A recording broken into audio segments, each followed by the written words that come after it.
The North Pole was buzzing with excitement. The air was crisp and smelled of gingerbread. The elves were singing carols as they loaded the last of the presents onto the sleigh, and the reindeer were stomping their hooves, ready for the big flight. Inside his cozy little cottage, Santa Claus stretched with a mighty yawn.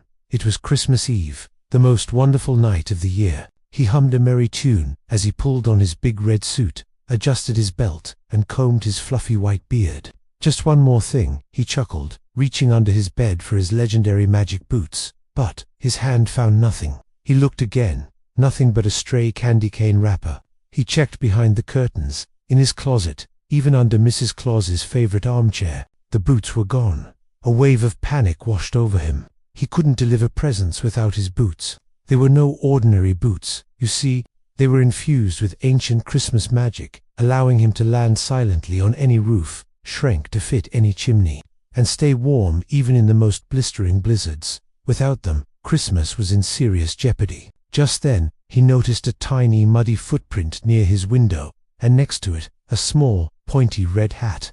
Gnomes. Santa sighed. The Frostfinger gnomes, to be exact.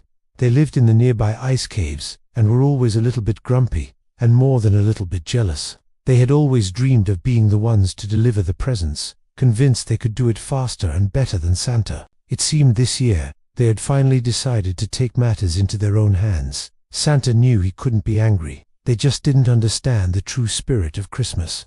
Putting on a pair of ordinary slippers, which felt very strange indeed, Santa followed the tiny trail of footprints out into the snow. The tracks led him straight towards the glittering crystal caves. As he got closer, he could hear a lot of bickering and grumbling. He peeked around a giant icicle and saw the Frostfinger gnomes. They were all gathered around his magnificent boots, trying to figure out how to use them. One gnome named Grumbles had managed to squeeze both of his feet into one boot and was hopping around in circles. Another Fizzlepop was wearing the other boot like a hat, complaining it was too heavy. They were trying to load a tiny, rickety sled with a few stolen toys, arguing about who would get to ride in the front. "I'm the one who snatched the boots," Grumbles declared, tripping over his own feet. "I should be the one to steer," Fizzlepop shouted back. "But I'm the one who knows the secret shortcut past the abominable snowman's backyard." It was chaos. Santa stepped out from behind the icicle, a gentle smile on his face. "Having some trouble there, fellas?" he asked softly. The gnomes froze, their eyes wide with shock. They all started talking at once, trying to explain. "We just wanted to help. We thought you were getting too old. We can deliver the presents." Santa held up a hand to quiet them. "I appreciate the thought," he said kindly. "But delivering presents isn't about being the fastest or the strongest. It's about spreading joy and kindness. It's a job that requires a big heart, not just magic boots." The gnomes looked down at their pointy shoes, ashamed. They hadn't thought about joy or kindness, only about being the most important. Grumbles hopped out of the boot and handed it back to Santa. Fizzlepop took the other boot off his head.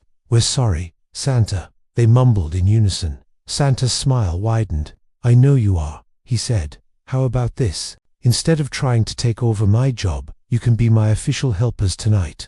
You can help me double-check the list and make sure every single present is just right." The gnomes' faces lit up. Be Santa's official helpers. That was even better than delivering the presents themselves. They cheered and jumped for joy. With his magic boots back on his feet and a new team of enthusiastic helpers, Santa Claus sped back to his sleigh. The gnomes, full of newfound Christmas spirit, helped the elves organize the final few bags. As the sleigh rose into the starlit sky, Santa gave a hearty ho, ho, ho that echoed through the pole. Down below, the gnomes waved goodbye, their hearts full, having learned that the best part of Christmas isn't getting the glory, but sharing in the giving. And that was the most magical lesson of all. Thanks for watching our Christmas story. Don't forget to like and subscribe for more adventures. Merry Christmas.